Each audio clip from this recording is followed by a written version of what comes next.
Straight from New Jersey, it's the SNL Nerds, the show where two comics from New Jersey nerd out about Saturday Night Live. I'm your co-host, Darren Patterson. And I'm your co-host, John Trumbull. How you doing, John Trumbull? How's the summer treating you, sir? This hot summer. Oh, yeah. Very, very hot. Very, very summery. Yeah. Yeah, like it's... I mean, I haven't melted yet, so that's something, right? It is, yeah. There you go. You haven't melted into a pool of water, much like the Wicked Witch of the West. So there. I'm melting. Yeah. Who could have thought that you could destroy my beautiful wickedness? Ah. Exactly. Yeah, you're not there. You're still solid. Mm-hmm. So I count it as a plus, sir. Yep. Yeah. For those who don't know, like on the East Coast, we're getting hit with some hot, hazy, humid weather. This coming week's supposed to. I sound like Al Roker or some shit. Like a meteorologist over here. I don't know. We're talking about the weather at the beginning of our podcast now. Is that really what it's come to? This is a weather podcast now, John. I don't know. Did you not get the message? The memo? Guess not. I guess not. I should contact one of my nieces. She's like a real weather nut. And if we're going to do hardcore weather talk, we could bring her on and she could lay some facts on us. Cumulus nimbus clouds, yay or nay? Yeah. Let's get your opinions. Let's get all your hot weather takes. That's right. Next week we're doing a review of the movie Twister. Oh well, that'd be topical. That'd be topical. That new one's about to open. Yeah, I mean, I never saw the first. I'm one of the few people that's never seen the first one. So like I don't. Yeah, it's fine. I don't think you're missing like a classic of our times or anything. I saw it back in the 90s. It was entertaining. I don't think I've ever felt a need to see it since. I might have watched a few minutes of it on TV, flipping channels or something. Yeah, see, it's fine. Yeah, see, that's one of those movies that I'll like when it came out. It was fine. I know it did well. It was all right, but like there's somehow been some revisionist history where people now are like, Twister, it's one of the greatest classic movies of all time. It's epic, iconic. The movie's so iconic. And then I'm like, was it? I remember it just being all right. The most I've seen, you remember this movie that you haven't seen was all right. Yeah, it's like the same thing with like the movie Hook with Robin Williams, which was a bomb. And I remember seeing that movie in the theater thinking it was okay. Yeah, I don't think Hook is good. I didn't like it when I saw it. Yeah, but then like for some reason, I guess maybe people that were little kids when that movie was out are like now grown-ups and they're saying, "Oh, Hook was iconic. That movie was like." I'm like, no, yeah, people they overuse the word iconic. They really do.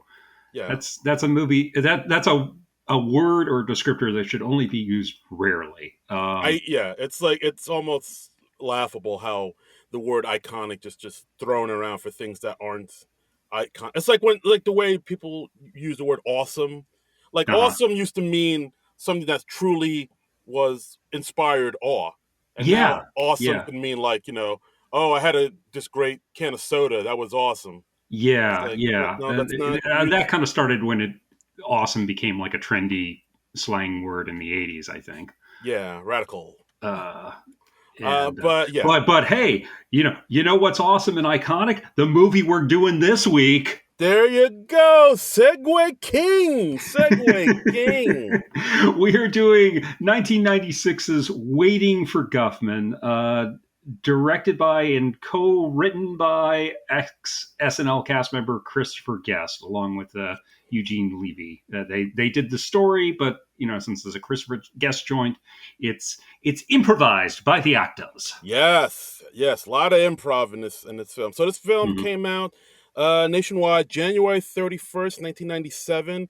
I think it came out like in the Boston. Was it 97? I thought it was 96. That's what Wikipedia said. According to Wikipedia, it came out in the Boston Film Festival August 21st, 1996. Okay. And then they got a wider release January 31st, 1997. Oh, okay.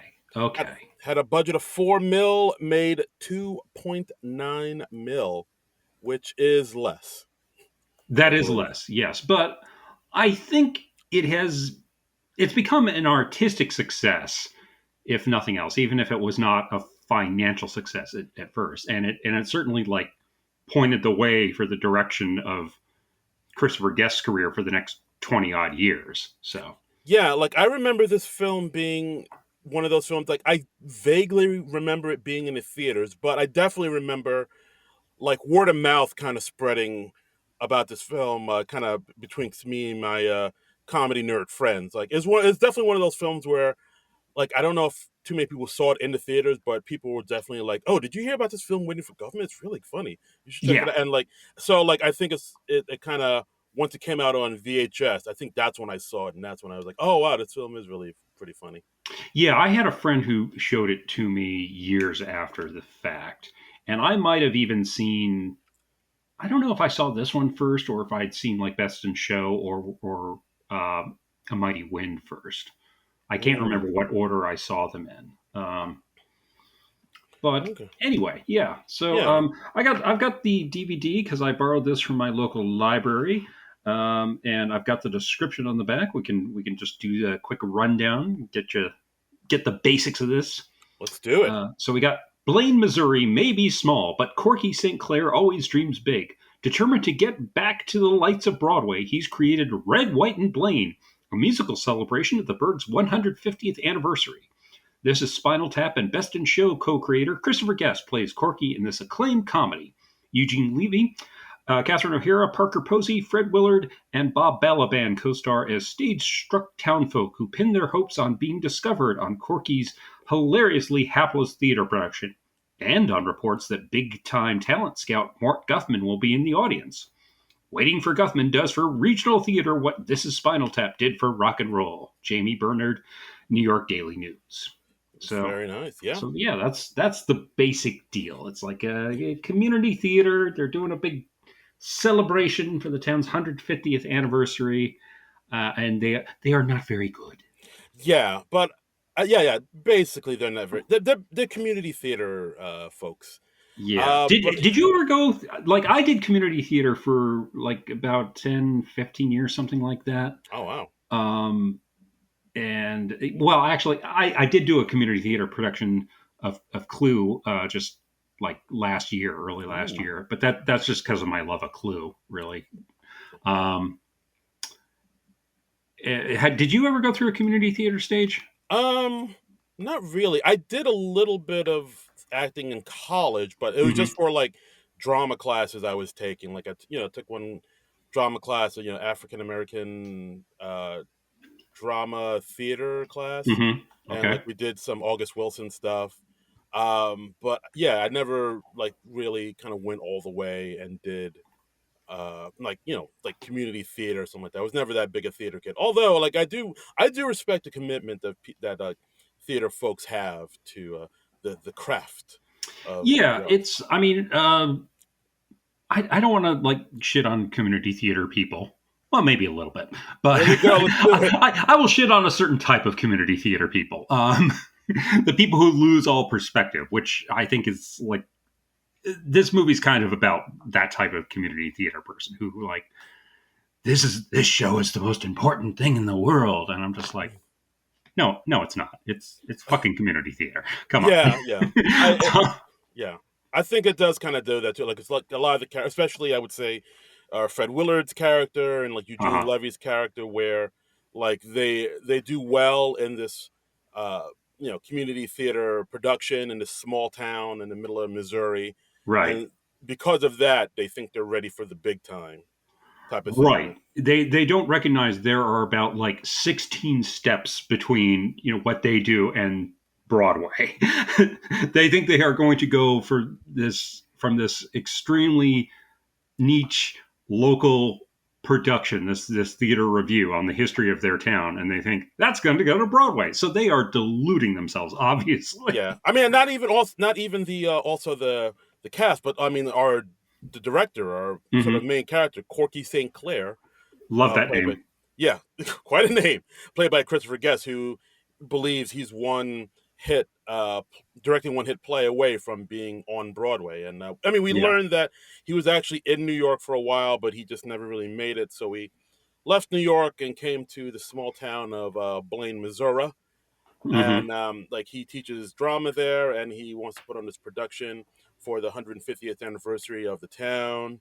Yeah. And Blaine, Missouri, the stool capital of the world. yes, yes, we learned that too through our town historian. That Hmm. like way back in the day, President McKinley was making a stop through the town, and one little boy gave him a stool, like a footstool, Hmm. and like, he liked it so much and told so many of the other people in his circle that suddenly there became a huge demand for footstools from Blaine, Missouri, and it became known as the stool capital of the world, as you said. Yeah, and I read on IMDb trivia that they actually wanted to put up signs around the town where they shot this saying "Stool Capital of the World," but apparently they were not allowed to. What? So, That's a yeah, bummer. Yeah. So and that's a also drag because that would have been funny. yes, and also we also learned, like I looked into some of the production stuff. So this film was actually shot in Lockhart, Texas, which is Hmm. just outside of Austin. So because I believe the town of Blaine, Missouri, does not exist, if I'm not mistaken. Yeah, well, that makes sense. Yeah, if you're going to paint an entire town of people as idiots, it's probably best to make it a fictional town. Yes, that's right. So, Look at Springfield. yeah, exactly, exactly. So that way everybody can look to it and be like, well, at least we're not as bad as those people. Yes, the Um, people in and, Shelbyville. and yeah, and they did a nice job of just kind of setting up and weaving in the exposition early in the film, so a fair amount about the history of the town and and vital details. And then when you see the show at the end of the movie, you're like, oh, hey, this is calling back to that thing that they established earlier in the film. So that Right. was neat. Yeah. That Like I was mean, the neat. whole historian mentions at the top that the town was founded uh, by this person Blaine, who Right. wanted was like trying to get a group of people to go from Philadelphia to California, Right. and he made it up to Missouri, and he smelled sea salt air, and he thought, oh, there's sea salt in the air, we must be here. I've brought us to the promised land, we're here at California. Yeah. And it turns out he realized he didn't. He got kind of confused and the maps mixed up, but the people were very understanding and be like, oh, actually no, this is pretty nice, we'll stay here. Yeah. There was a neat thing that I found on the IMDb trivia that said, considering that the California Trail started in Independence, Missouri, which is only 10 miles from the Kansas state line, the ineptitude of Blaine Fabian cannot be overstated. Which is I love that. I love the phrasing of that. No notes. Yeah, so we got the town founder Blaine Fabian, who like basically got lost and was too stupid to realize where he was. That he was Yep. not anywhere near the California coast. Yeah. And yeah, we talked to like the town historian. We talked to We uh, talked to the mayor of the town, the played by mayor of the town. We talked to a descendant of Blaine Fabian, Gwen Fabian Blunt. Because this film, I don't know if we mentioned its shot is a fake documentary. It's a yeah, mockumentary, like yeah, this is Spinal Tap and several guests other movies. So yeah. It's like definitely one of like the early mockumentary style films mhm. of the time, which that might have actually maybe been the. No, I don't want to say it was the reason why it didn't do well, because I think at the time like comedic like mockumentaries were still fairly newish. I guess. I mean, of course it was just a Spinal Tap, but I feel like There was this is Spinal Tap. There was the Ruddles. There were things like that. But even those were kind of cult successes. So right. Yeah, I guess you're right. I guess maybe people just. I Cause for a minute I thought maybe people saw this and were like, "Oh, is this real? Who is this guy?" Or like maybe it was one of the things where they. maybe I don't know. Hmm, I don't know. Yeah, I okay. feel like most of the people in the target audience of this movie would know these actors. They would know people like Eugene Levy and Catherine O'Hara and Christopher Guest. Yeah, yeah. I guess you're right. I guess you're right. So But yeah, so we talked to the mayor, Mayor Glenn Welsh, played by the great Larry Miller, who's like a hilarious stand-up comic, and he's been in a number of Christopher Guest films. hmm. Going forward, Don Lake, who's the historian, who's also been in a number of Christopher Guest films. He plays Yeah, Phil Burgess. Deborah Thieger, who played Gwen Fabian Blunt, who was right. The descendant of the the founder of descendant. Blaine. Yeah. Also, she's been in a number of Christopher Guest films. I believe she was in A Mighty Wind as well.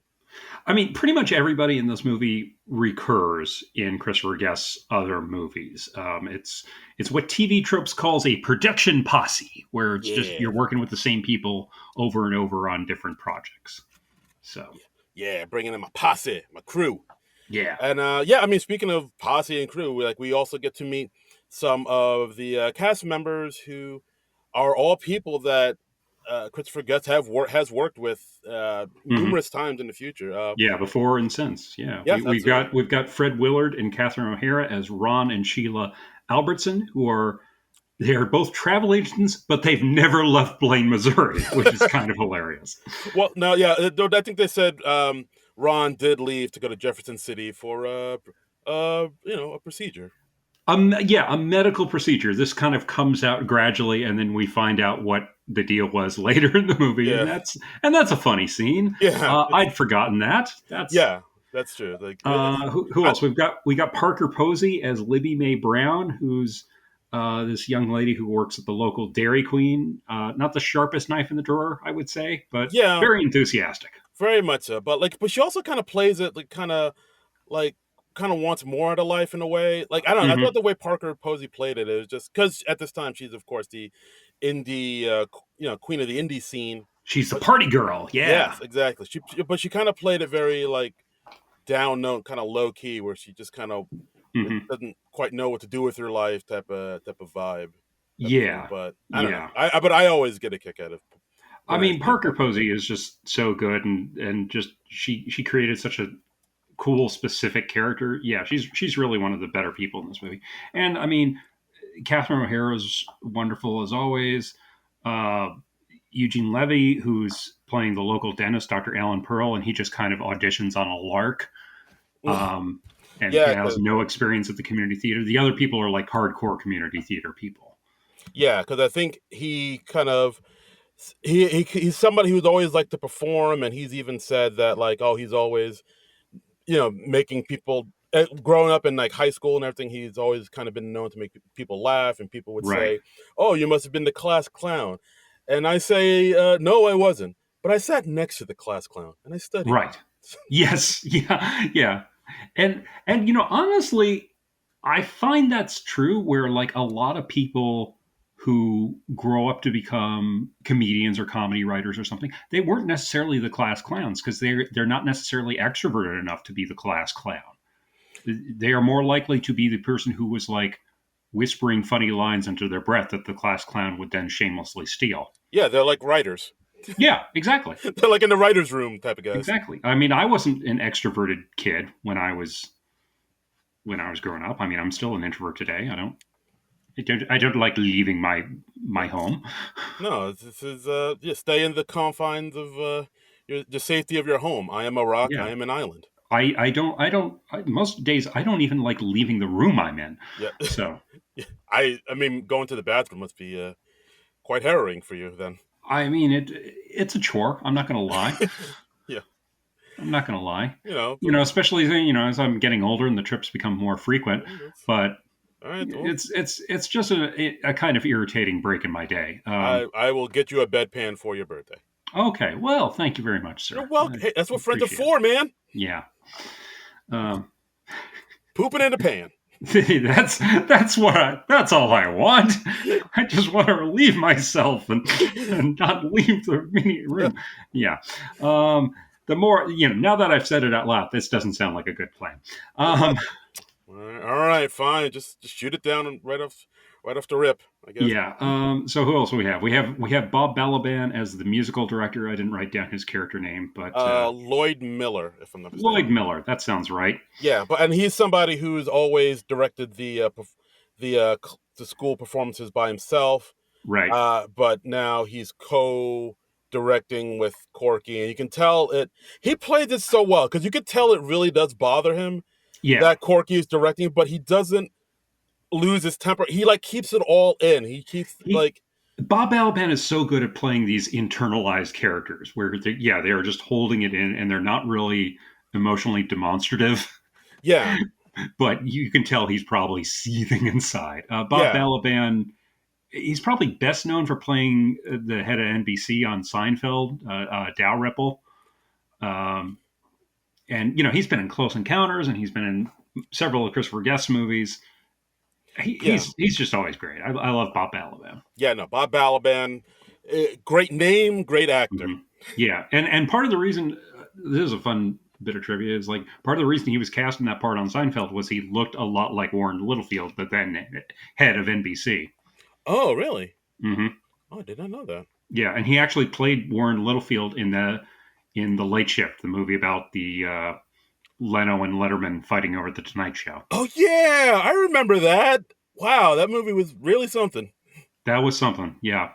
Wow, yeah. Can you imagine? It seems like a lifetime ago, where like the late night wars was like a real thing, and everybody hated each other, and like now everybody's cool and everybody gets along. Yeah, And like Stephen Colbert, he recently turned 60, I think, and his wife arranged for him to have a private dinner with the other late night hosts, like Jimmy Fallon, Jimmy Kimmel, Seth Meyers, and John Oliver, and they did a podcast together during the strike. Those five are like ride or die together. yeah, it is They're all wild. buddy buddy. They guest star on each other's shows. Yeah. It's it's it's amazing how civil and friendly and how much they genuinely seem to like each other. It's weird. A little weird, yeah. It's a different world. I'm used to late night talk show hosts having like blood feuds against each other. Yes, La Costa Nostra. Yes. I'm used to that. Just you put one of them in the morgue. You put Yeah. the other. I forget the rest. That's the Chicago way. Yeah. You put one of they put one of yours in the hospital. You put one of theirs in the morgue. Ah, that's That's it. the Chicago way. Yes, exactly. By the way, I just recently saw The Untouchables for all the way through for the very first time. Great movie, still holds up. Oh wow. Okay. Yeah, it's been a while since I've seen it, but I remember really digging it, and that the De Niro with that baseball bat, that scene with the Hmm. table, that was oof, Yeah. harrowing. Anyway, Anyway, auditions. auditions. I wrote down in my notes early on. I've done community theater. This movie is pretty much just a documentary. It's not so much a mockumentary as it is a documentary on the types of people you can meet in community theater. Uh, Yeah, and I think I saw somewhere, and like I had to go back and watch, but you can see like an uncredited small cameo from Bob Odenkirk in this scene. He's like supposed to be like one of the people waiting outside to get in. yeah, I was reading he was just in a deleted scene. Is he in makeup or something? I believe Is so. that Yeah, him? yeah. I went Okay. back like because like when you see the people lined up outside for auditions, you see Hmm. one guy wearing like a cape, a black cape, and like Right. he has like white makeup on his face, and it does look like Bob. Yeah, that looked like Odenkirk and David Cross, his Mr. Show partner. He pops up early on as like a UFO expert or a UFO conspiracy theorist because like one of the notable things we learn about the history of Blaine is that they had an alien visitation in 1946, which is like 1 year before Roswell. Mm. And they're like, oh, and the town residents, they not only were abducted by the aliens, they went and had a nice potluck dinner with them. Um, very funny. And that comes back into play later, like when you least expect it, which Yeah. is, yeah. I'd totally forgotten that David Cross was in this movie. I forgot as well. I mean, it's just one scene, but it is pretty funny. Yeah. Like we see him at one of the crop circles Mhm.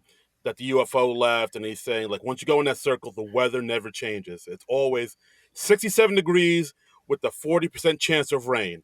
Yeah. Always. Yeah. Yeah. And I mean, I totally see why Christopher Guest would have used both David Cross and Bob Odenkirk in this because he's in a movie like this with where the basic story, but you're having the actors improv their dialogue, you want to get experienced improv actors. So, Right. of course, David Cross and Bob Odenkirk are two of the people you're going to get in the mid '90s. Yeah. I mean, from what I read about this film, like there really wasn't much of a script. It was more like kind of an outline of an idea, and Hmm. he really left it up to the actors to sort of flesh out their own characters and like Yeah, give I them the think backstory. yeah, like Christopher Guest and Eugene Levy, they came up with the story together, and I'm sure they had certain established facts about the history of the town and stuff, so they could keep that stuff more or less consistent. And I think all the actors kind of figured out their characters and stuff, so you knew kind of the broad strokes of where you were going. But um, and they did a similar thing in Spinal Tap. Like they worked out the history of the band so that when Right. they made references to their history, they could be consistent. Like we know that we did an album called Shark Sandwich that was very unsuccessful and had bad reviews. But maybe they didn't know until they were shooting that one of the reviews said shit sandwich. Oh, So that sort of thing. disrespectful.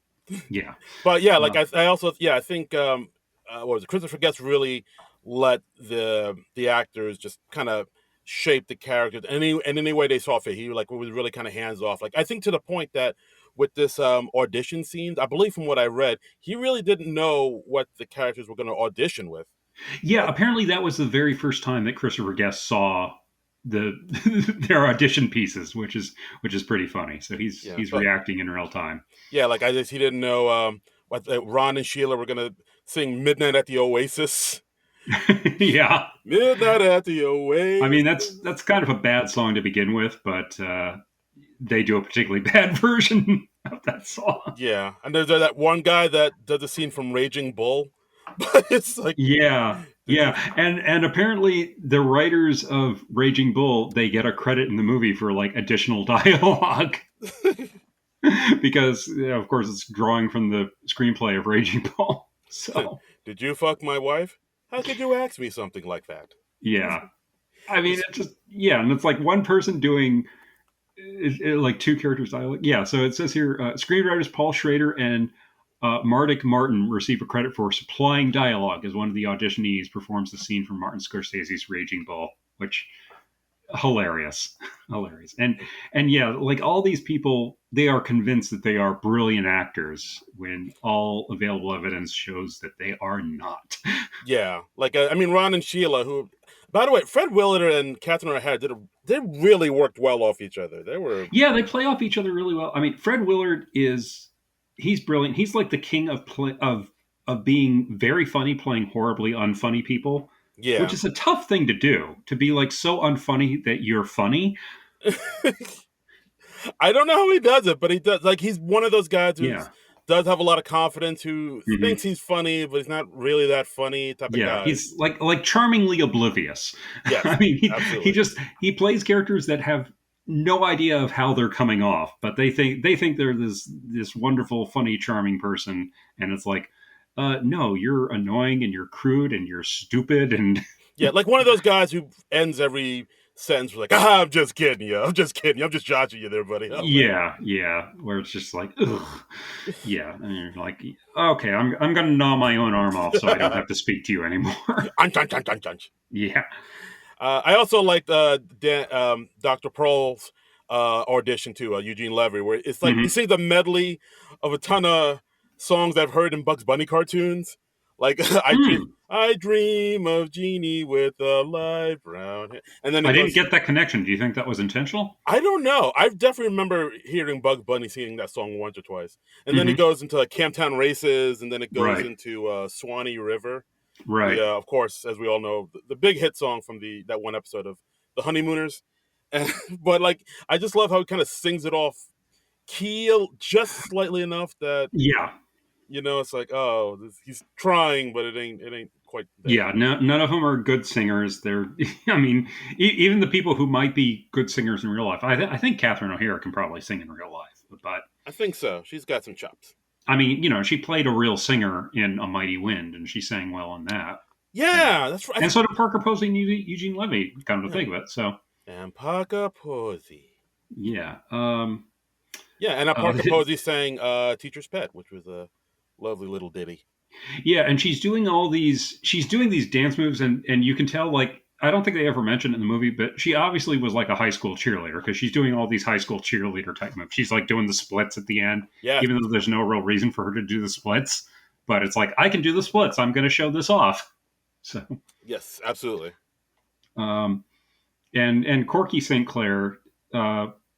Well, how do we describe Corky St. Clair? We got Christopher Guest. He's got a goatee and a like this sort of bowl haircut Yeah, thing. that haircut was really that was a choice. Yeah, very distinctive look. He's as you're listening to him, it's very obvious he's like a severely closeted gay man. He's playing it, yeah, very a feminine sounding Hmm. person. I guess like It's very similar to the character that he played in the SNL short about the synchronized swimming. yes, He yes. was like, hey, you, I I know know you. you. Yeah. No, you're not angry at him. You're just pointing. You're just It's pointing. funny. Yeah, so he's that type of character. I think a couple of times he's actually wearing a Judy Tenuta T-shirt. He is in the early audition scenes of the movie. He's wearing a Judy Tenuta T-shirt, which I, is I, wonderful choice. where do you even buy that? I don't know. I mean, Yeah, he had. presumably he saw Judy Tenuta on tour back in the day. I was like, he had to have made that. Maybe they've specially made it for the movie. I don't know. I don't know if Judy Tenuta has tour merch or not. Right. But I mean, yeah, like, but he's playing it sort of like an effeminate, Mhm. closet gay man. But they never mention it. Like, it's not really the He butt of. references his wife at one point. Yes, We never see his wife, but he makes a reference to his wife, and you're like, wait, what? yeah, like I want because he does mention that. Oh yeah, Alan Pearl was interesting. I Hmm. met his wife while shopping for clothes for my wife. I buy a lot of her clothes, Right. and Well, then we got into a whole discussion about pantyhose and but look, that's not the point of discussion. right. And but amazingly, even though he's playing this effeminate gay man, it never really crosses the line into like offensive stereotype. I don't think Right. it's just this is the character that he is playing. Yeah, And like so it's a very nicely modulated performance, I think. yeah, like it never goes into like full homophobic area at all. I think. Right. Yeah, and Right. like Because you know the gag is always like the character and the way he behaves and how deluded he is about himself. right, exactly. Like it It's never. it's the joke is never like ha ha he's gay, isn't that funny? The joke is ha ha he's gay and he thinks he's fooling people or Right. No, you know. absolutely. Yeah. It never really goes into like gay panic or like, everybody in the Right. town treats him like no one ever brings it up or just treat him like a regular guy. The only one scene where it gets close to that is where Corky talks to Johnny Savage. He's like the Right. mechanic, and he's looking for him to be in the play. And Johnny Savage is a very young, very handsome looking man. Yeah, he's like, Works. "Oh, how tall are you?" "Oh, I'm 6'2". "Oh my, yeah." Yeah. And yeah, you can the entire implication of that scene is that Corky wants to cast Johnny in the play because he is very attracted to Johnny, even if he's not even admitting that to himself. Right. But he's like, "Oh, you're a tall drink of water. Oh Yeah. my." And then Um, yeah, and then the mechanic place we see Brian Doyle Murray mhm. who plays Johnny's dad, and he just Yeah, kind of walks in, just kind of looks at Corky very suspiciously and is like, he's giving him a bit of a side eye. Yeah, yeah, and he just says to his Johnny, "You changed the belt on that Chevy I told you about?" yeah, Okay. yeah. Just good understated performance from Brian Doyle Murray. I mean, look, is there any movie that's not been better for Brian Doyle Murray being in it? I don't think so. I don't think so at all. Yeah, he's brilliant. He's wonderful. Love him. Uh, there was another Corky St. Clair moment which jumped out at me because I'm a Sherlock Holmes fan. At one point, Corky was like, "Well, it's like Dr. Watson said to Sherlock Holmes: the elements are coming together." And I'm like, "That is not a thing that Dr. Watson ever says in any Sherlock Holmes story." I I had to think about that. That's another thing that happens. Like they just say these lines that can go over your head if you're not really paying attention to what they're Yeah, saying. But then it's like you have to think about it, like, wait, Sherlock's never said that at all. Dr. Watson especially never said that because Yeah, Dr. Watson wasn't the detective. the He elements are would. the elements are coming together, I sir. was like, that is not a phrase in the Sherlock Holmes stories. It's like, the game is afoot, Elementary. elementary, which is often mutated into elementary, my dear Watson, because of the movies, but but never the elements are coming together. We also have Paul Dooley as another one scene wonder as a townsperson who's been abducted by the aliens, and he just kind Yes, of talks about how he's been anally probed by all of them. yes, he has no feelings in his buttocks. Yeah. So he's very funny in his one scene, and so after the auditions, Corky he casts Fred Willard and Catherine O'Hara as the Albertsons, the travel agents. He casts Eugene Levy as Dr. Ellen Pearl, who's the dentist and not the experienced community theater person, and he casts Libby Mae Brown, the girl that Parker Posey is playing, who works at the local Dairy Queen. So Right. that's the core of his cast. Absolutely. And then he does manage to get Johnny Savage into the play. Right, right. He doesn't play as big of a part in the movie, but Yeah, no, towards the end he kind of disappears completely. he does. He literally disappears. Yes. Yeah. he spoiler, he does not show up for the final show. Yeah, that just kind of came out of nowhere. It's like, oh, all right, we just And yeah, so we see them starting to rehearse and get to know each other and get to put up this play. And at a sort of get to know you dinner between the Albertsons and the Pearls, Eugene Levy and his wife in the movie, it sort of comes out that the medical procedure that Ron had out of town was like actually a penis reduction surgery. it's a good problem to have. um, and just the way this sort of gradually comes out, it's very, very funny. Yeah, I'd forgotten all about that subplot. Yeah, no, it's a good subplot. I do like the little touches that Catherine O'Hara and Fred Willard did as a couple, because like at Mhm. first they look like a ideal couple, but then as the movie goes on, you can see that there's actually kind of maybe not the happiest couple There are together. fractures, yeah, there They're are fractures. fractures, and I mean, but also just the way the information comes out very gradually. That's very realistic. You don't have a startling revelation out of the blue. It's like people are drawn out, and it kind of comes out over the course of them having an argument. Yeah, like I think at one point when they're talking to the camera, they talk about how Ron. I think Sheila says Ron can be very intimidating. Like when they Uh, rehearse at home, he has at least 1 or 2 hours of notes for her. Like he's just yes, trying to help me change my instincts, or at the very least, ignore them. right, and they say like, oh well, we both get notes. You got the majority of them, but yeah, Like little things like that. It was just like, yeah, the little bits of passive aggressiveness are just wonderfully done. And Catherine O'Hara, she's just a very grin and bear it sort of person. So yes, yeah, just very funny performances both. So as they're rehearsing the show, Corky St. Clair, he like sent off a letter to Mort Guffman, who's this big talent agent or talent scout in New York City where Corky used to live, and he gets word that Mort Guffman is going to come see the final show, and so now they think that Red, White, and Blaine might be going to Broadway. yeah. Like as soon as I heard, like I don't know why. I guess like this time I caught it more, where I was like, Yeah, yeah, like he tells the cast members, like, Mort Guffman will be here. That means we might be on Broadway. And I was like, that it doesn't work like that. There's no way you're yeah, going to Broadway straight from community theater.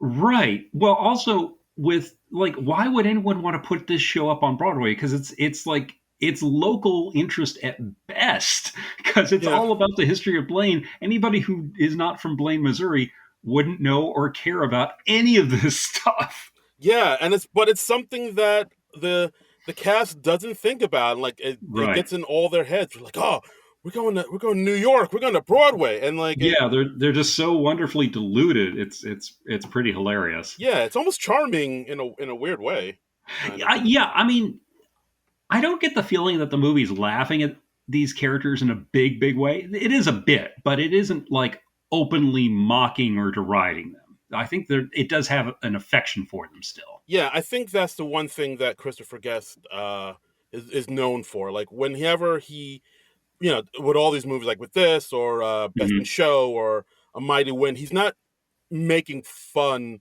of characters that are into this little world, like people Right, that are into dog shows or people that are into folk music or community hmm, theater. Like he's not mocking them; he's right. showing them. He's showing them in a kind of a loving light, because I think he does have some reverence for what he's doing. So he does. It's not a total like hit piece. Yeah, I mean, I've heard that before. Like, you can't really parody something that you don't have a certain amount of affection for. Exactly. Um, so yeah, and I get that vibe from Christopher Guest. I don't feel like the disdain for his characters that you might get from, like, I don't know, like somebody like a Billy Wilder who's generally perceived to be more cynical. That Yeah. Exactly. Like no one wants to hear you just making fun, like for real, of something Hmm. that you truly hate. That's how we get the what was it, Al Franken as uh, Smalley. Stuart Smalley, just ripping on the movies that beat him at the box office when Stuart Sabri's Family came out. Oh yeah, yeah. Well, yeah, that's just his bitterness coming out. Yeah, like exactly. Like no one wants to hear bitter, mean spirited. But like to piggyback on that, the Stuart Smalley character that came out of Al Franken's experiences in like Alcoholics Anonymous and Al-Anon and all that stuff. So he had experience in that area, and I think he has a certain affection for and belief in those programs. Right. So It started from yeah. a good place, and then it kind of, Hmm. then he got beat up by a Pauly Shore movie, and all hell broke loose. Yeah, yeah. Uh, but anyway, so Corky he thinks the show is heading to Broadway despite no available evidence that is going to happen. So he goes to the town and he asks for another 100K to put up the show. He's like, I need $100,000. And they think he's joking. And they're like, our budget for the year is like 15,000. Yeah, and That that includes swimming. And Corky's like, well, there's no swimming in my show. He's so not getting it. ain't- And they're like, no, we're not talking about your show. We're talking about swimming for the town. yeah, the pool. And then when Corky is turned down for this additional $100,000, he says one of my favorite lines in the entire movie, where he just goes, "You're bastard people. That's what you are. You're bastard people. I'm going to go home and bite my pillow." Yeah, he throws this huge tantrum, and he leaves the show, and Total hissy fit. Yeah. yeah, like I guess it's like one of the more memorable scenes in the movie. Yeah. Like, I mean, after I saw this movie for the first time, a friend of mine showed it to me. Um, we kind of conflated two of Corky's lines together, and this became like sort of a catchphrase between the two of us for the next few months, where it was just, I hate you in your ass face. I'm going to go home and bite my pillow. And again, it's that gay subtext coming out because, like, calling someone a pillow biter. That's like mm, that was an old slur, I guess you could say, against gay people. And Corky is doing this, and he is just so oblivious he doesn't have any idea of a double meaning there. yeah, that was interesting. Yeah. Yeah. Absolutely. So Corky leaves the show, and then Lewis is like taking over the show as musical director. Lloyd. Lloyd. Yeah. Okay. I knew it was an L name. Didn't write down the character name. Sorry. It's Bob okay. Balaban. All right, Bob Balaban. Bob Balaban. And but then But Corky comes back to the show very quickly. yeah, basically everybody, the cast is really distraught Mhm. over it because they really like Corky and his vision. So Right. they fight to get him back. I think they go to his house and just bang on his door, say, Yeah. Corky, we all love you. We want you to live. And his house is like a state. He's like an apartment above a theater. It's like a stage door where they go up this long staircase on a town street. Yes, absolutely. How'd they find Yeah. that place? That was an interesting location. Yeah, it's a cool looking location. It really tells you a lot about Corky. So Yeah, that's yeah. So that's cool. yeah. So basically, everybody wants him to come back. Hmm. The council people want him to come back, and they say, like, Right. you've done wonders with smaller budgets in the past. If you Hmm. remember, they also mentioned this in the beginning where he did this production of Backdraft, and Yes. he wanted people to like smell To the feel the flames. Yeah. flames, smell the embers. So what Yeah. he did was he had somebody in the air vents like light some newspapers on fire and have those go through the vents. And And then they cut to a headline of just like theater burns down. I mean, yeah, that shows you just how stupid these people are. yeah, but they let him direct the next play, so Yeah, it's all good. yeah. He continued to get hired for He still community theater productions after that. he still got work. Yeah, and also is the fact that he's doing a community theater production of the movie Backdraft. Yeah, That's funny in and of itself. that's a choice. That's a choice. Yeah, and we have and they flashback. They show stills of the show before that, which the Albertsons were in, which is Barefoot in the Park, which, and then you see middle-aged Fred Willard and Catherine O'Hara. Because Barefoot in the Park, I don't know if you're familiar with that show or that movie. It's about young newlyweds, so it should be cast with people in their 20s or maybe 30 at the outside. Yeah, you just kind of some makeup, some wigs. Fred Willard can Yeah. play 30. Yeah, absolutely, absolutely. Because Absolutely. like in the movie version of Barefoot in the Park, it's young Jane Fonda and Robert Redford. So to give you an idea. Yeah, like So I remember seeing the movie, like, but it was years ago. But I remember liking it. mhm. I remember it being pretty Yeah, solid. it's yeah. I actually did I did a production of Barefoot in the Park. Ooh, Um, I can't remember what year that was. It was sometime in the early 2000s, I think it was. Yeah, ooh, the theater. and it's a fun show. Neil Simon. Yeah. Yeah, yeah. I think I I've never seen the movie. I need to watch the movie sometime. yeah, I think it's one of those things where my wife and I, we for some reason we decided to watch like the Odd Couple, just because Hmm. it's one of those films we've always heard is very good, and we watched it and we really liked it. Like the Odd Yeah, Couple with Matthew and Lemon is like top notch, and like so brilliant 5-star movie. it Yeah, really yeah. is. The dialogue was way like smarter and tighter than I was expecting, and the Hmm. chemistry between Jack and Walter, I'm on a first Hmm. name basis with them. Yes. It was like a lot. It was really popping, and then we Yeah. just kind of went on this run of, oh, maybe we should check out some more Neil Simon stuff, and then that's when Yeah. we saw Yeah. Barefoot in the Park. Yeah. I don't know how I haven't seen the movie version of Barefoot in the Park. I gotta do that, and I gotta figure out where that is on streaming right now. Absolutely. Anyway, back to Waiting for Guffman. Yes, but Corky comes back to much as everybody's delight, with the Mhm. exception of Lloyd, who's just staring at him seething. Yeah, yeah. And again, he never openly expresses any resentment or anything. We just have the occasional close up of Lloyd seething. It's so good.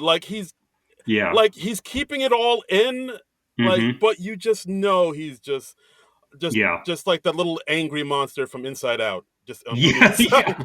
Yeah. And let's see. Corky, he goes to Alan, the dentist, played by Eugene Levy, and he says like, "Well, hey, you know the opening scenes of this are around the time of the show's founding 150 years ago.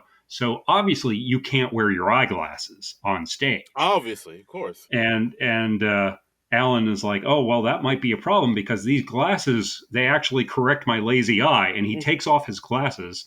I'm taking off my glasses now. I don't know why I'm doing that because no one can see me do that. That's theater of the mind, John. It's exactly. But Eugene Levy takes off his glasses and he's like, "These glasses correct my lazy eye." And Eugene Levy starts crossing his eyes, and it's hilarious. First of all, because it's hilarious because it's like glasses can't correct a lazy eye, Yeah, dude. they don't do. That's not how glasses work. They are not magic. And it's just, yeah, they can't. But he seems to sincerely believe this, and like whenever he takes off his glasses, his eyes are instantly crossed. It's so dumb. It's so funny. That's one of my favorite things in the movie. I think. Uh, It's pretty hilarious. I mean, Eugene Levy, just always a delight. yeah, he's so wonderful in so many things. It's I wish he was more for stuff like this rather than like the American Pie movies. I And think he's great in the American Pie movies, but it's like he does so much more than just that. I think he's getting. I mean, I think nowadays he's probably better known for Schitt's Creek Yeah, more than probably anything. So because that like, ran a good number of years. yeah, So and like, so I think it is a thing where like he is known for the American Pie guy, in yeah, those movies. But I think people like because he's done Schitt's Creek and he's going to be in Only Murders in the Building.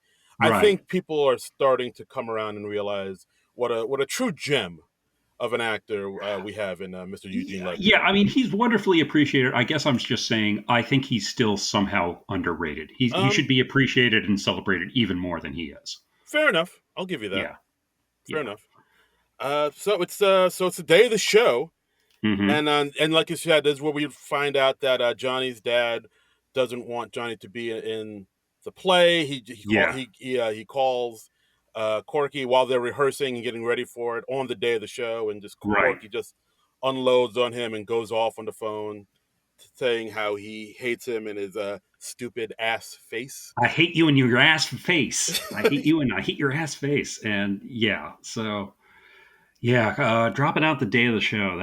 That's not good. That's not good. That's unprofessional in the extreme. But the show must go on. You got to roll with that. So Corky steps in and subs for Johnny. This actually, I had something similar happen to me in a community theater show I directed. Um, I was doing a production of complete works of William Shakespeare abridged, Okay. where it's a three-man show. If you've heard of the Reduced Shakespeare Company, it's a three-man show. They do all 37 of Shakespeare's plays in two acts. Comedy show, obviously. And I had cast this show, and one of the guys was just not working out, so Oh. reluctantly had to fire him from the show, basically, or he quit. It was kind of a mutual thing, but I fired him before he could quit. Oh wow. Um, Okay. and so then this was like about 3 weeks out from the show, so Okay. I had to find somebody else who could step in and do the show. And I called up a friend of mine, Nick, who I'd done the show with before, so I knew he knew the show and could get up to speed in time. And the only problem is, and the only reason I didn't cast him in the first place was because he was out of town the second weekend of the show. So I Oh. called him up, and he was like, "Well, yeah, I'm gonna be out of town the second weekend of the show." And I was like, "What if we put that aside? What if you can do the first and the third weekends?" And he was like, "Yeah, I can do that." And I was like, "Great." And so, since I had done the show before myself twice, I was unfortunately the logical choice to step in and do that Oh wow. that second weekend. So I had to step in and be an understudy in my own show that I was directing. Not my first choice, Okay. but Oh my god. but it worked out well in the end. But it was still like, oh god. So I had to learn all that dialogue again, and like we were doing a different version of the script than the one I had done before. So the dialogue was slightly different too. It was Oh man. That sounds harrowing. Yeah, it was an experience, but Wow. but we had so much fun. The show must go on. Yeah, exactly, exactly. So like when that happened in the movie, I was like, I remember this feeling. Oh boy. Yeah, it's the feeling of as we saw Blaine getting into Johnny's costumes, which of course Hmm. are don't quit fit quite the same. Yeah, yeah. He's like Corky's like a good 5 inches uh, more in the waist. So Yes, absolutely. Uh, yeah, so the show starts. There's a reserved seat for Mr. Guffman. yeah, It's still empty. He hasn't shown up yet. But right. And Corky's like reassuring everyone. He's like, "Don't worry. Every New York theater critic I've ever encountered, they always like to come in late. They always like to make an entrance." And when they're getting ready to go on, Fred Willard has one of my favorite lines in the movie. He's like, "Hey, don't worry. If there's an empty space, just say a line, even if it's from another show. That's what I like to do." It's just like, no, Fred Willard, that's not how it works. even it's from another show.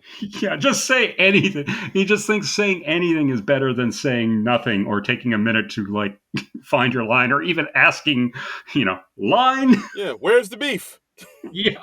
Just say that. I mean, it just shows you like what a hack he is. And like when he's playing President McKinley, making his appearance in Blaine during the show, he's like, "Hey, I was supposed to show up at this other town, but I ended up in Blaine and said, guess I need a better travel agent." And it's it's so hack. It's so wonderfully hack. Oh, Fred Willard, R.I.P. One of the greats. And you find people like that in community theater, people who are just like hams and Yes, just like to ham it up and yeah. yeah. So the show goes on. A lot of great songs in this, and then I found Hmm. out like at the end, like most of these songs were written by Christopher Guest, Harry Shearer, and Michael McKean, which was a surprise to me actually.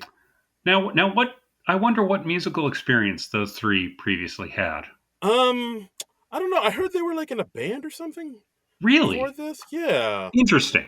I believe. Interesting. What kind of music did they do? I believe some rock and roll. But Rock and roll. Like that? yeah, I think it's like Like that. like Hello Cleveland rock and roll? I Yeah, don't know why I said Cleveland. Cleveland rocks. Yeah. I believe, yeah, some band called, let me look it up, Spinal Tip. Spinal tip. Okay. Yeah, interesting. Must be European. Yeah, it sounds very European. I feel like there's an umlaut in that name somewhere. Pro. Maybe even two. Yeah, maybe three. Maybe they went all out. Yeah, sure. They deserve three. I So mean, three people in the band. yeah. So Spinal Tip. Go check it out. Spinal tip. Yeah. Okay. Interesting. Yeah. Anyway, But the performances seem to be going pretty well. And then later right, on, we do see that someone does sit in the reserve seat. right. You It got shows up about halfway through the show, just before the end of the first act. yeah. By the way, I just want to note one of the lyrics they have in one of the songs where it's "Grab your lady by the arm, take her out behind the bar." Jesus. It's like, holy shit, dude. Wow. Yeah. No subtlety there. Yes, but yeah. So Paul Benedict shows up as Guffman, Yeah, I mean, a lot of like people. I mean, very late in the show. yeah, like he's also been somebody who's appeared in uh, Christopher Guest films.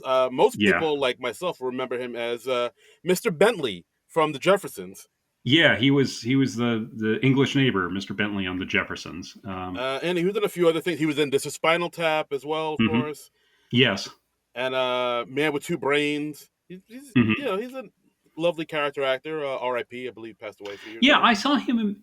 He was in some movie that I saw not too long ago, and I think it was even a serious movie. And for the life of me, I can't remember what it was, but it was like, "Hey, Paul Benedict, yay!" He's. I just always happy to see him pop up. He's just a great character actor. Yeah. I'm just looking through his IMDb right now. With the Adams Family, The Freshman, Author 2 on the Rocks, Cocktail. No, it wasn't any of those. All right. Well, It was probably something from the '70s. I'd have to look him up. let's see. I said Spinal Tap. Uh, Episode of Murder She Wrote. Maybe that was it. No, no, The Lonely Guy. nope. Hmm. I've seen The Lonely Guy. I appreciate The Lonely Guy. Holy crap, he was American? He was? Yeah. The fuck out? What? He's not. It says here, I'm seeing the beginning of his Wikipedia entry. It says Paul Benedict was an American actor. Was he I, like raised in England? Okay, I'm sorry, all folks. right. I Sorry. I have got to go down this rabbit hole. Folks, just in. Just in. I'm sorry.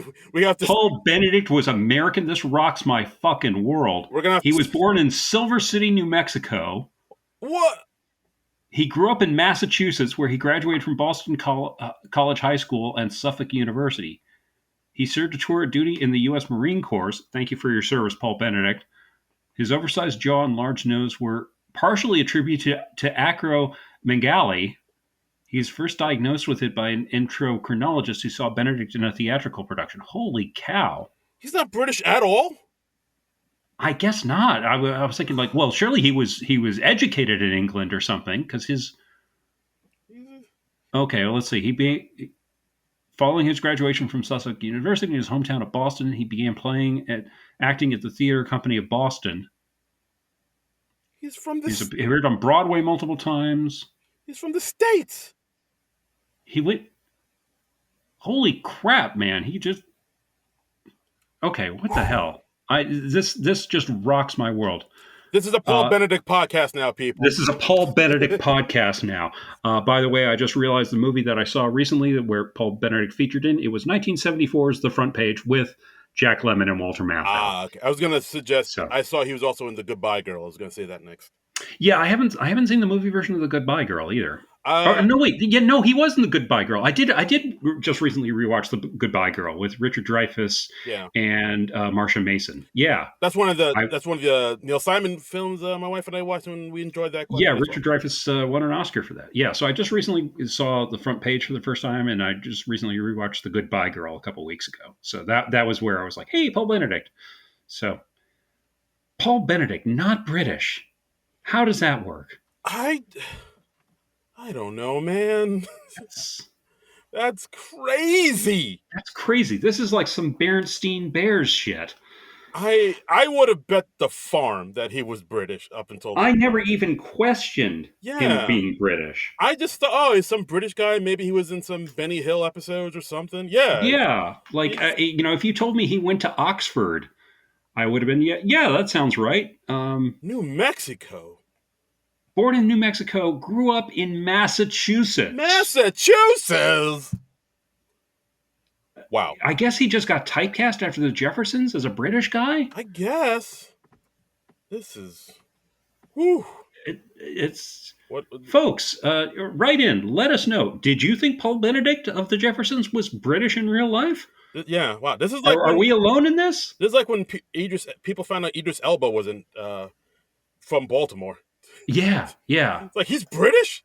yeah. That's so nutty. That's Wow. so nutty. Okay. All right. All right. We may need to stop recording just so we We can may. take some time and recover Yes. from this knowledge. This rocked our world, This people. never happened before, listeners. But we may. Oh boy, can we go? We're almost done. Can we just? Can we Yeah, go? we're getting towards the end. I think we're going to power through, Yes. but Let's do this. I mean, like the characters in the movie, they have a similar surprise about Paul Benedict because after the show, they invite him backstage. Well, I'm leaping ahead a little bit. We should talk about the final show a little bit more, I suppose. Yeah. I mean, they're going through it pretty well. Like Hmm. even though they see who they see, someone in Guffman's seat. Hmm. There's the musical performances, the stool boom. Yes. Yeah, where because footstools became the big industry of the town because President McKinley really liked the footstool that he was presented as a gift, and he was like, "I'm going to tell all my friends to get their footstools here," and that became the big business of Blaine. Right.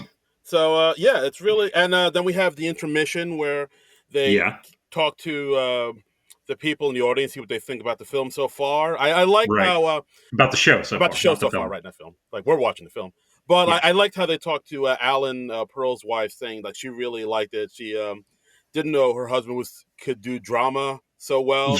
I think at one Yeah. point she said he found it so moving that she had to call Joyce and say, "Bring Joshy over because I gotta feed him halftime because I'm just bursting." Yeah. I was like, Yeah. Jesus Christ. And like when uh, Alan is playing the town's founder, Blaine Fabian, in Red, White, and Blaine, and he's playing the early scenes without his glasses. And it says here on the IMDb trivia, actor Fred Willard was unaware of the gag during shooting. And after delivering the line, "What did your keen and perceptive eyes behold?" to Fabian, he stared at Levy's lazy eye, finally understood why his line was funny, and was gone for about 10 minutes with laughter. That's hilarious.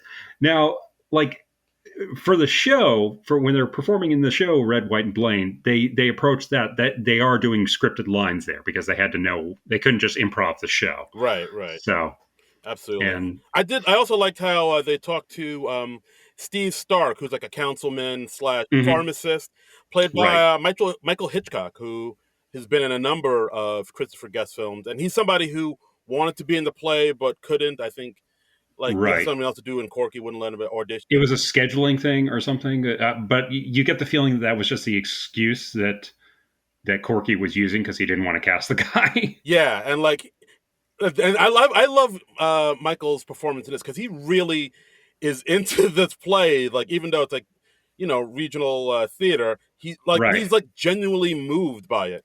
And he's like, oh my Yeah. god, it's like Corky's a revelation. This play is amazing. It's like, oh god, I wish I was in this play. Yeah. Yeah. And there was something I saw. Was it on the Wikipedia page or in the? Uh, There was one person in the movie who was like supposed to play a different character, but he was cut out of the movie. So they cast him as a different character instead. Oh, And during some of the intermission scenes, he's actually playing his original character. He was originally supposed to. Here it is. Don Lake was originally cast as the principal of the high school who had problems with the rehearsals taking up the basketball team's floor. When the character ultimately was cut from the story, Lake was recast as the town historian. However, oh, all the footage of him during the performance of Red, White, and Blaine, including his intermission interview, is of him as the principal. So he's actually technically playing two characters in the movie, but his principal character kind of retroactively became Phil Burgess, the town historian. wow, So that's wild, right? that is wild. I did not know that. Yeah. But yeah, I mean, but that scene, it still fits basically. It doesn't Yeah, no, it still fits. It still works still work. beautifully. Yeah, And I think it's very cool that they gave him a different character to play. yeah. Like I Um, believe from what I saw, like they shot for this film because so much of it was improvised. They shot like 60 hours worth of yeah, material, and it just and the final movie is less than 90 minutes. It's like 84 minutes yeah. This is long. a really Uh, short film. yeah, and which I think is good. It doesn't overstay its welcome. I think if this film was like pushing 2 hours, it would get kind of interminable. Yeah, agreed. But at like 84 minutes, it's just a nice breezy lark. Yeah, So no, absolutely, um, absolutely. So yeah, so uh, the we should talk about the alien all right, stuff. yeah. So the intermission's over. They get into the UFO alien scene where they Hmm. have this, they have a cardboard cutout of a spaceship land, Right. and then Dr. Pearl comes And out. you actually see Eugene Levy dressed as the alien walking from off stage to behind Yes, the flying saucer, and it's like, plant yourself behind the scenery and then get up when the set piece is on stage. It's like basic theater shit, and it's it's just they're so wonderfully incompetent. it's it's It's it's, kind of endearing at this point. it's charmingly bad. Yeah, And yeah, yeah, so then we have Eugene Levy as the alien who has like a oval shaped head right. step out of the spaceship doors, but of course, Can't quite fit through the door. yeah, Nope. his head bumps into the sides, and he has to like Yeah. shimmy his And he way starts through. singing a number about how nothing ever happens on Mars, and that's like, it's just like, it's really boring out in space. That's why I came to Blaine. Yes, And apparently that was a reprise or a callback to a song that they had earlier in the show called "Nothing Ever Happens in Blaine," but they cut that out of the movie. nice. So that's why when you see the movie, the audience is laughing in recognition at "Nothing Ever Happens in Mars." Oh, I see. Got it. So Christopher Guest made some tough cuts, people. Oof, some tough cuts. When it's yes, release the guest cut. Yeah. I would rather watch a 3 hour cut of Waiting for Guffman than, any Snyderverse thing. Oh, agreed, agreed. Yeah. But Uh, yeah, but then the play goes on. Play goes on pretty much without a hitch, and they give it their mhm. all. And then Yeah. big closing musical number, Red, White, and Blaine, and it Yeah. goes well, and everybody loves it. Yeah. And yeah, it's a big hit. And Local audience loves it. And then Corky St. Clair, he goes out to the audience. He approaches Mr. Guffman, who's sitting in his reserved seat, and he's like, oh, do you think we have a chance to go to Broadway? And Mr. Guffman's like, oh yes, absolutely, I think so. And Corky's like, well, would you like to come backstage and meet the cast? And he's like, oh yes, I would. And they come back there, and everybody's gushing over Mr. Guffman, and they think he liked the show, and he's very complimentary. And then they find out he's actually Ron Loomis. yes, He's just a guy who's in town and came to see the show. yeah, his niece For had her first baby.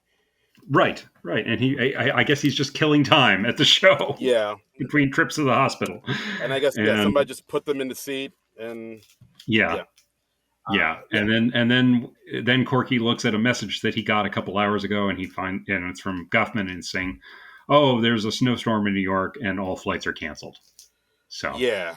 Womp can't womp. come to the show. Sorry." So yeah, So, everybody's kind of dejected, and then we cut to 3 months later from that.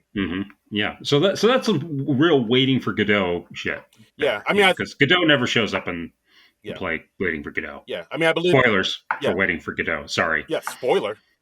Yeah. Yeah, I mean, I believe they titled the movie based off of Waiting for Godot to sort of mirror that. Yeah. Yeah, yeah. Yeah. So we cut ahead 3 months. We see that Dr. Pearl's been bitten by the showbiz bug, realizes he has Hmm. to perform.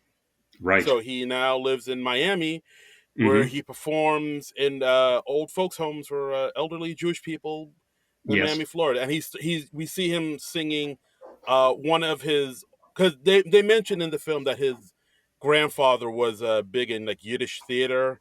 Uh huh. He did a big play called Dybbuk Schmibik, and he Hmm. had a song called Booby Made a Kishka. And like he's singing that song in front of all these older Jewish people. Booby Made a Now, Kishka. is the implication supposed to be that he's left his wife I to go pursue this dream? Because like they show his hands, and it looks like he's still wearing a wedding ring.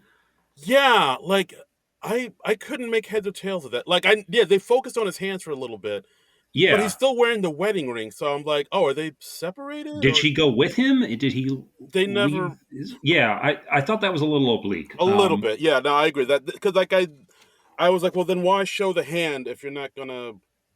Right? Yeah, they, But they kind of call attention to it. So I didn't quite get that. Maybe there's a deleted scene that explains that further. probably we'll have to look through the deleted scenes. Yeah, yeah, Yeah, and there are a fair amount because it was 60 hours of footage absolutely. cut down to less than 90. So Hashtag release the guest cut. yes, and we catch up with Libby, Parker Posey's character. She is now in Sipes, Alabama. She talks about how her father got out of prison, and so she ended up moving with him to Sipes, Alabama, and she is working at a Dairy Queen there. That's right.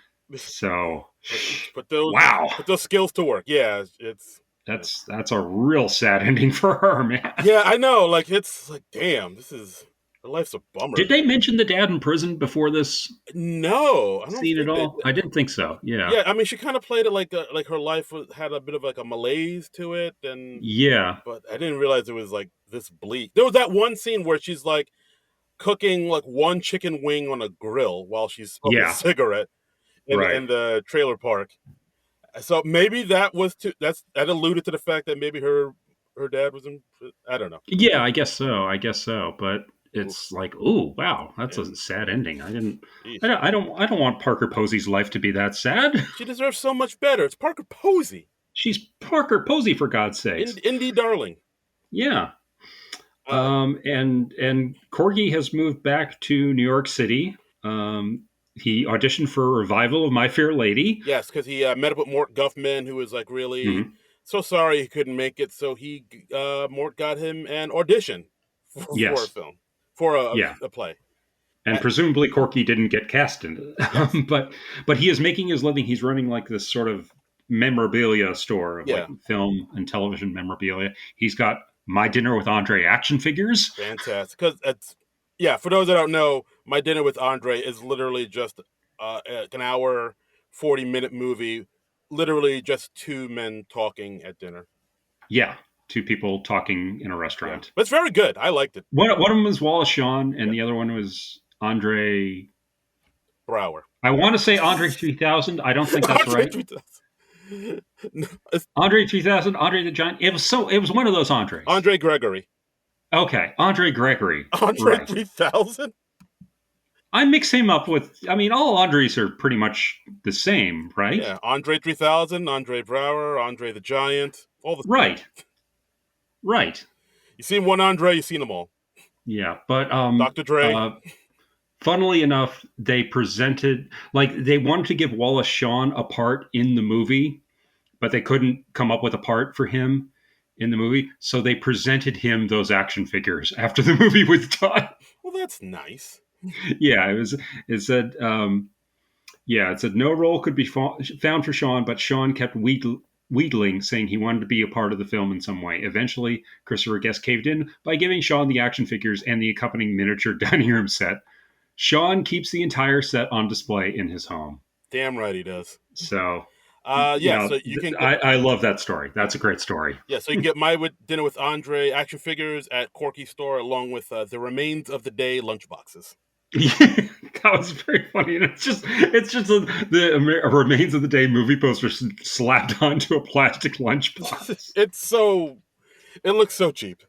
Yeah, I like how this movie it gets absurd, but it never gets so absurd that you're just like, oh, that's totally unbelievable. Right. It treads that line very nicely. Right. And we also learned that the Albertsons moved to Hollywood and are Yes. working as extras in like some type of commercial or film and like maybe looking a little like Ron is all in on this dream, but you can see that Sheila's having reservations about making this trip and Yeah, going all that's in on fair. this. That's fair. Yeah. Like I think at one point it's like, oh, couldn't they just call us by our names? Like why did they just call us Yeah. extras? Yeah. Yeah. And So that's pretty much the film, right? that's pretty much it. Yeah, I enjoyed revisiting this. It'd been quite a while since I'd watched it, Right.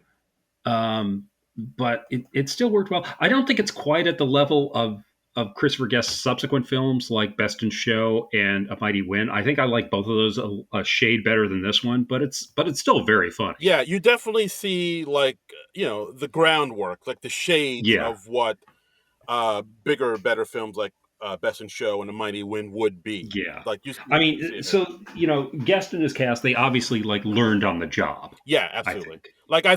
I feel like everybody kind of took lessons from this movie and then just made them bigger and better in the other Hmm. two films. Yeah, yeah. I think that's a fair way to put it. So I'm thinking like this film for me 3.5 stars. Best in Show maybe 4 stars. Yeah, Uh, Mighty Wind like 4.5.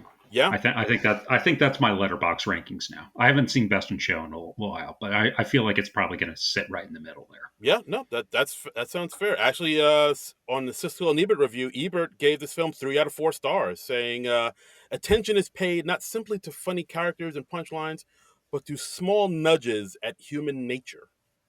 Which I would Nice. agree with. There is a lot of like Yeah. small little details that the characters do where Hmm. it's not laugh out loud funny. Well, sometimes it is, but it's really like you see like little attention to details that like where they really kind of flesh out their characters and what they would do that really kind of add to the film for sure.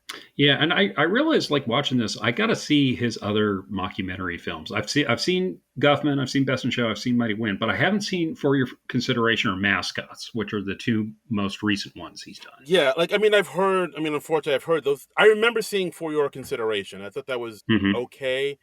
I have not seen Mascots just because it seems like that one was kind of universally panned by everyone, and just a lot of people saying it's not great.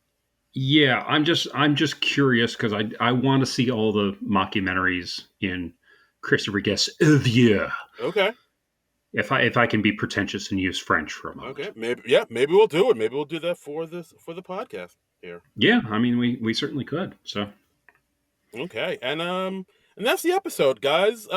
Waiting for Guffman still holds up, still solid. We hmm. highly recommend you check it out. Yeah, yeah. Absolutely. And also, oh hey, you know how we're always asking for people to give us nice reviews and whatnot and say nice things about Yes. us. We had somebody Yes. do that. We had somebody do that, and they sent us the loveliest note on Facebook. Do you have that up, Darren? Yeah, so we heard from Shari Fesco about Hmm. the last episode we did, the soap dish episode, and she left us a lovely message on our Facebook page saying, "Hi, John and Darren, listening to this one right now and excited because unlike the last several movies you have chatted about, this one I have seen numerous times. Like John, I too was a candy hustler and ticket taker throughout my high school and college years. And also, like John, I watched parts of this one many times, especially the end as I waited with my broom, dustpan, and garbage can to clean up after those sloppy moviegoers."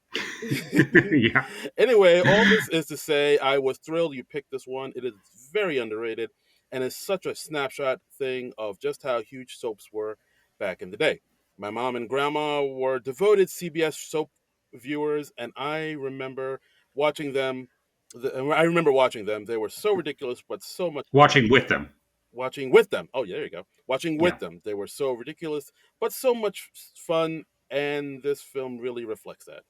Anyway, love the podcast, and if either of you ever decide to bring your stand up to Michigan, I will be there as you crack me up. I Mm. especially love Darren's insertion of songs into almost every ep, as my mind too works in song titles. Hey, keep the eps coming. Shari like Starry, because everyone says Sherry like Barry, and it drives me crazy. Okay. Well, we hope we never mispronounce your name, Shari. Yes, So, but although yeah. I mean, I love that note. That was just wonderful. That was lovely to hear. It's always great to hear somebody new has discovered the podcast. Not so hot about you encouraging Darren's insertion of songs into almost everything, but Well, I love it. Yeah. but hey, you're another ex theater usher. So I mean, Yeah, I gotta like that. And she also sent us like both private messages that were just similar warmth, which is Yeah. so sweet. That was so nice. Yes, So Shari, we appreciate you. We thank you for the kind words because yeah, sometimes we love doing this podcast, but we really just want to know like, oh, are we just doing this for us? Is there are people actually listening to this? So like things like yeah. this. Are we just shooting this out into the void? Yeah, Because we don't always get the feedback that we would like. We don't get too many reviews these days and stuff like that. So right. But this stuff like this keeps us going. So we genuinely thank you very much. And if we ever do go to Michigan, we will definitely perform there, and you can come out half price ticket. We'll say.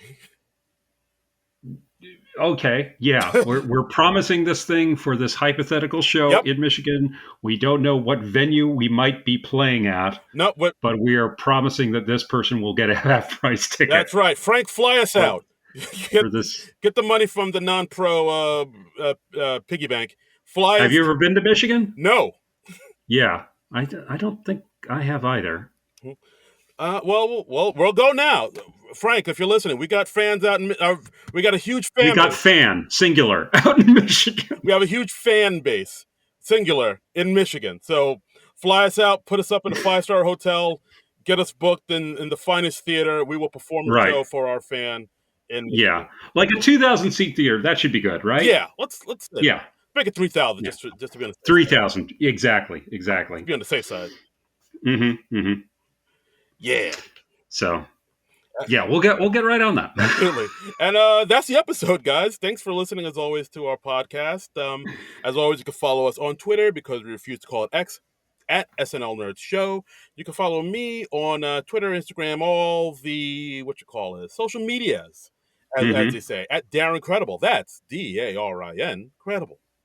Yes, and you can follow me on the socials at Trumbull Comic. That's TRUMBULL and the word comic. And Darren, what are we going to be doing next week?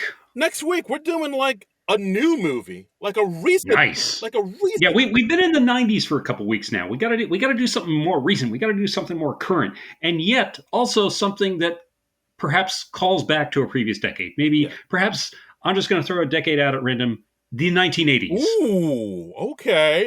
So Do we have something that fits that bill? something recent, but Yeah, evokes a past, a foregone, the era of a a bygone. bygone era. Thank you. That's the Yes, word. yes. You know what? I think I have such a movie in mind. Okay, lay it on me. How about Beverly Hills Cop, Axel F? Is it Beverly Hills Cop Axel F or is it Beverly Hills Cop 4 Axel F? No, Beverly Hills Cop, Axel F.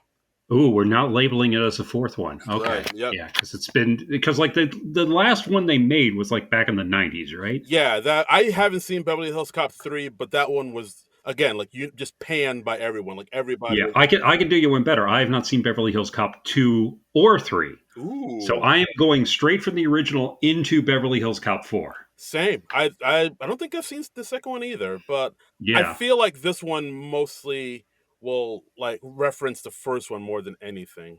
I'm sure. Because I don't feel like the second and third one left much of a cultural footprint. Yeah, it really didn't. But Axel F. We got Eddie Murphy back. We got Joseph Gordon-Levitt. We got Judge Reinhold. We got John Ashton. We got Paul Reiser. We got Bronson Pinto. We got Kevin Bacon. We got all the heavy hitters. Did we get the lead actress from Beverly Hills Cop at all? I can't recall her name offhand. We did not get her. No. Wow, that seems unfair. Yeah, I don't know what to tell you.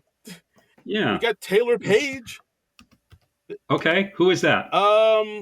She's a wonderful actress. I believe she was in You People with Eddie Murphy earlier. Was it You People? Maybe Okay. not. Oh no, that's somebody else I'm thinking about. Sorry. But yeah, Taylor Page was in a few films. Okay, I just looked up Lisa Eilbacher, who is the lead actress in Beverly Hills Cop. Apparently, she is retired from acting, so that is why she is not in Beverly Hills Cop 4. She got out the game. Darren, guess where she was born? Blaine, Missouri. No. Dhahran, Saudi Arabia. The fuck? She is the daughter of an American oil company executive, and she was raised in France. Nobody we looked up on Wikipedia this week is born where we think they were born. First Paul Benedict, now this? Yeah. Nuts, right? What the fuck? Where were you born? Were you born in some like Iceland or some place? Close. I was born in Minnesota, but okay. So yes, a very icy land, but wow. Okay. I'm glad we're ending this podcast. I need to lie down after all this. Yeah, I know. This is it's just screwing with our heads. What is even real anymore? Yeah. Okay. Like her last credit for film was in 1992, the movie Live Wire, and her TV credits continued in 1995, though. So okay. All right. Doesn't say why she retired, but she is retired now. So I guess it happens. I guess yeah, she's not coming back as Jenny Summers, the childhood friend of Axel Foley. It happens. I just learned like a couple of months ago that that actress Alison Lohman retired from acting. I didn't even realize it. Oh, I didn't know that. Yeah, she was in like Matchstick Men, which is a film I really liked, and Drag Me to Hell, and she said goodbye to the game, and she's like lives in, I think, upstate New York or something like that. She's like teaching drama and taking care of her kids. Oh, well, I hope she's happy. I think so. Yeah. I didn't realize until recently, I think we talked about it on the podcast, that Eva Mendes retired from acting to like raise her kids with Ryan Gosling. I think I did know that. Yeah. I think we talked about that when she came up. Apparently, are you ready for another Lisa Eilbacher fact? Oh boy. I don't know, man. Okay. All right, but hit me with it. It says here, an amateur bodybuilder in real life, her hardest aspect of her role in An Officer and a Gentleman was pretending to be out of shape. Professional bodybuilder. No, amateur bodybuilder. But still. But in An Officer and a Gentleman, she played Naval Aviation Officer candidate Casey Seeger, a popular and charming woman who nearly flunked out of the program due to her inability to complete the obstacle course. However, she persevered and graduated. And she's an amateur bodybuilder at that time, and that's before Beverly Hills Cop. So I guess she was still a bodybuilder at Beverly Hills Cop, but she's wearing all those big baggy 80s clothes. So I guess she was able to hide that. I had no idea she was a bodybuilder. What is reality? The life this woman has led, man. I mean, marron. Born in Saudi Arabia, bodybuilder, stars in two of the biggest movies of the 1980s. Holy moly. She's, wow. Okay. I mean, I wish they'd brought her back for Beverly Hills Cop Axel F now. I kind of wish that too. Damn. Yeah. Somehow they'll muddle through without her, though. Yeah. It'll just, I guess Eddie Murphy and Kevin Bacon and Joseph Gordon-Levitt will just have to carry on without her. Yeah. And unfortunately, we can't cast Paul Benedict in the movie either because, he died in 2008 and the movie's already made. So yeah, that too. Yeah. Chances are very low for that. Slim to none, we'll say. Slim to none. But we are still looking forward to Axel F. Absolutely. So, we'll find out. I haven't looked at any reviews or anything, so I'm just going in cold. I have no idea if it's been received well or not. I'm looking forward to watching this cold, not knowing anything about it.